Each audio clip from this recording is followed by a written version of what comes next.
Saturday, right here on ESPN and ABC. Texans versus Ravens. CJ Stroud will face a tough test on Saturday against a Ravens defense that allowed only 16.5 points per game this season, the best in the NFL. Stroud will be the fourth rookie quarterback to face that #1 scoring defense in the playoffs. In each of the previous 3 instances, the rookie QB lost the game. However, Stroud is red hot entering this game. Dan, what stood out to you about Stroud's performance in last week's dominant win over the Browns? Yeah, it's almost like when CJ is forced to play faster than maybe on paper it's dictated or he wants to, he's at his absolute best. And I think there's one play that's the perfect example of a downfield shot to Nico Collins. So this is what it looks like to process information and play fast. CJ's going to catch that snap, and he's going to be peeking to the right, and he's going to do a great job of understanding, okay, as I peek to the right, he's got his vision there. This receiver is running what we call like an in-and-out whip route, okay? So the corner is playing man coverage right there, but then that safety also drops down. So you're sitting there going, okay,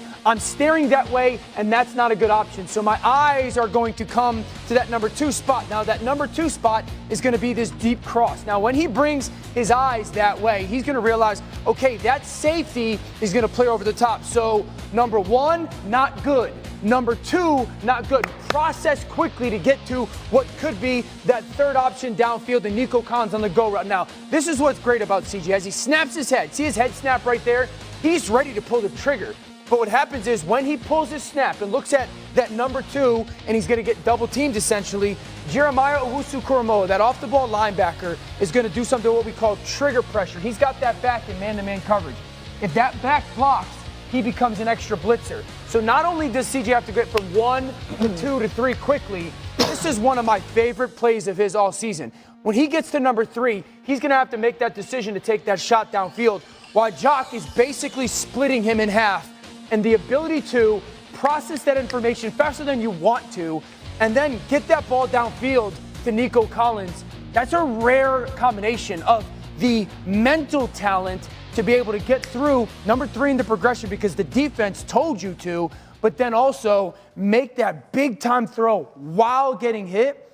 I think that's going to bode well. We've talked about Baltimore, their simulated pressures, the sacks that they get, the coverage combinations. He's going to have to do that play a bunch this weekend for them to win. Interesting. And Nico Collins told me yesterday, CJ Stroud really is the total package. That's just the only way you can look at it. The ability of the talent plus the mental side and then everything else that comes with it. RC, give us the one thing that could determine how effective Stroud is on Saturday. Dan just showed you. It's going to be about pressure. CJ Stroud faced this defense week 1, and we didn't know what CJ Stroud would be at that point. And he was 13 for 16 on 3rd down. And this was a guy that was sacked 5 times that game. And so even in watching Dan do that tape, it says this to me. It's not enough to just pressure CJ Stroud. You have to put hands on him, whether it's Matabike, Jadeveon Clowney, or you're bringing Patrick Queen and Roquan Smith from the 2nd level. You have to touch CJ Stroud. You have to not only move him off the spot, but not allow him to get the football out of his hands, because we've seen that throughout this season. If he has a clear path or an opportunity to release the football, he can do everything he needs to do to complete those passes under pressure. There's going to be a great chess match between Mike McDonald, the defensive coordinator of the Baltimore Ravens, and Bobby Slowick, the OC in Houston, to make sure that CJ Stroud isn't playing on time. Because if he is, I don't care who the team is, he can be successful. Yeah, I like that, RC. And Dio, I'm going to go back to formation or personnel we talked about. It's technically 13, but, you get here and you got 22 because Beck is considered a fullback.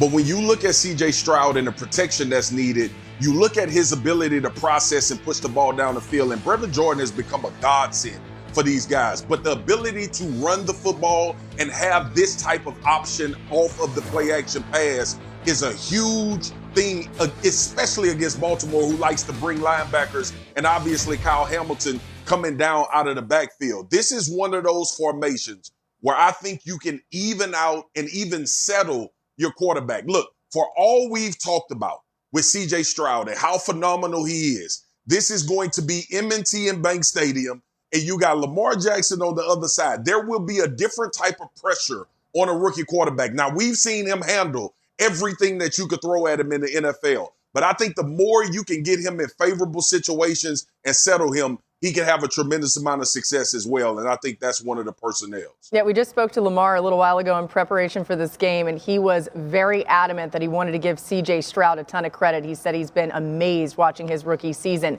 We do have some news from the Ravens side of things, new on NFL Live, something to do with the Ravens defense. Here's Adam Schefter tweeting they ruled out Marlon Humphrey for Saturday's divisional playoff game against the Texans due to a calf injury. Harbaugh was hopeful he could maybe play, but Adam, add a little bit more here. Yeah, this is not a surprise to the Ravens. I think that they were concerned that they would be without Marlon Humphrey, and now the news is official. He is officially ruled out for this game. Mark Andrews, tight end, listed as questionable for this game. Real question about whether he can go, despite the fact that he was a full participant in practice this weekend for the Houston Texans. Their defensive end, Jerry Hughes, ruled out due to an ankle injury. So some injury news for you there regarding Saturday's game, Laura. Yeah, again, this game for the Lombardi Trophy. We'll get into all 4 divisional round playoff games this hour. You don't want to miss what these guys have to say. Welcome to NFL Live. We're so glad you're with us today. Dan Orlovsky is here. Ryan, get it, RC. Okay. Marcus Spears as well. I'm going to just let you do that for a minute. I asked him earlier if he was in the bed, but he said he's in a sitting area. All right, Adam Schefter is joining us with news throughout. There's plenty swirling around the coaching world and the NFL, including a potential clue about where the Bears could be headed with the number 1 overall pick. Dan, stop your incredulous face. We're going to start in Dallas, okay? Don't know what with that means. Mike McCarthy being tagged as safe. The Cowboys in a move surprising to some after another failed trip to the playoffs. Here's the latest from the Cowboys today after this news was revealed that McCarthy will be sticking around there. We have an unbelievable fan base, and they should be frustrated. We're extremely disappointed. Disappointed for them, disappointed in our performance. But my message would be this: we have established a championship program. It's just not the world championship yet. We know how to win. We know how to train to win. We have the right people, but we have not crossed the threshold winning playoff games. And it's extremely disappointing to be sitting here talking about it.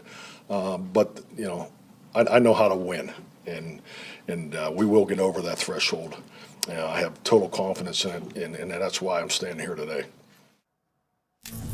All right, I guess that makes sense. Adam Schefter joining us now. So the Cowboys made a decision at head coach, but what's next for Dallas, Adam?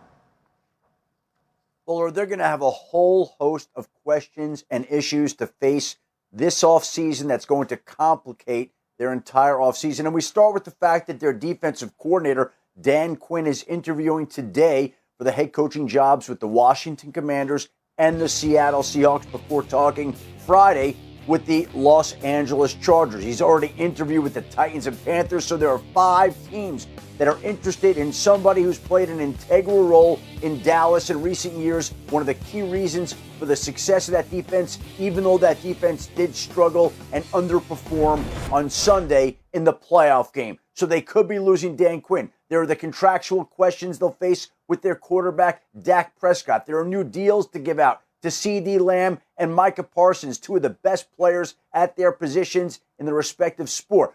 There are a whole host of things that this team is going to have to get through, in addition to all the free agents that they have, including their running back, Tony Pollard. So the team that we saw lose on Sunday to the Green Bay Packers will look decidedly different next year, despite the fact that its head coach, Mike McCarthy, will be back and on the sideline. Yeah, and considering the way the results went, maybe that's a good thing. Adam's with us all show long, a lot more news, so don't miss any of that with him. Marcus, we know as a former Cowboy, this wasn't what you wanted to happen, right? But now we know that either way, the decision has been made to keep McCarthy. What needs to happen next in Dallas in your mind? Yeah, to me, it was a lot of empty calories on this roster, and we talked about it all season long. And when you start talking about championship caliber or Super Bowl, you look for substance. We had discussions all season long about Dallas' inability to stop the run. We focused on the linebacker position, which we knew could be a cause for disaster. And now you start talking about how many guys you have to either re-sign or make decisions on up front. This was a defense that lived in the vein of getting turnovers and big plays, and we saw special teams plays being made. Now, I don't want anyone to focus like that's a bad thing, but there needs to be some substance added to this team. And when I talk about substance, the ability to run the football, a physicality that you bring out of the backfield to help Dak Prescott in that situation in the playoff game, maybe get going. And then defensively, we know up the center, defensive tackle, linebacker, other things to address, especially with Stephon Gilmore potentially departing and Trayvon Diggs coming back. We'll see how they fix it and not a lot of empty calories. Types of championships in the NFL. I don't see but one, y'all. Super Bowl. So you are not playing championship caliber ball if you ain't winning the world championship. I have never heard something so ludicrous in my life. The reason that you are standing at the podium and we have now acknowledged to the world that you weren't going anywhere is because your team isn't going anywhere. They aren't playing for a world championship. And so when you make this decision to keep Mike McCarthy, other things have to change. The roster has to change. The way that you approach adding and acquiring new talent has to change. There needs to be some sort of young, creative, innovative coach that becomes a part of this offensive staff that says, you know what? When you motion, people get confused and somehow end up wide open. When you go to condensed splits, get under center, and use the play action pass, it works. Or maybe if we're going to decide we're going to run the football a lot, get somebody who's better when they runs the football a lot. So I think it's a good decision if you don't want change or if you don't like change to keep Mike McCarthy. But he better understand change is needed for this to be a better team. You know, speaking of change, it's one thing when Swagoo brings paperwork, but how about when RC brings a little note card paperwork? It's a big deal. Index card. That man got a hit. So, Dan, today McCarthy said, quote, I believe in Dak Prescott, and I think he's clearly the answer. He's part of the solution moving forward. Is that the right way to go? If you got Dak in the regular season, sure. Dak was an MVP type of talent and/or performer this year in the regular season. It just hasn't happened in the playoffs. And that's what they have to figure out is, can they get Dak Prescott to be the guy when the lights are the absolute brightest in January as the same person they are in, September, October, November, December. I would say this, though. This offense was built for utopia. And what they need to realize is the offense needs to be built for the storm. And that will help Dak Prescott kind of weather some of that stuff. They go down 14-0 and all of a sudden they're dead. Because they don't get to play to the style offensively that they necessarily want to. So, again, I think how do you build for a storm? You have to be way more balanced. You have to be able to beat teams in multiple ways. You can't live in hey, if everything's perfect for us, we're going to be really good. It's almost like the inverse. You have to kind of plan for when things are really bad. What are we and who are we and what can we rely on? They don't have any of that right now on offense. Can we put do we have time to put the graphic of the playoff teams that's left up again? We don't right now. If we don't have time, we need to get to that point. But we will get to it at some point. We need to show that again. We will. We'll get back to it. That's a good call by you, producer Swagoo. And I think RC said an umbrella would help you to weather the storm, which is very clever. I don't want that to go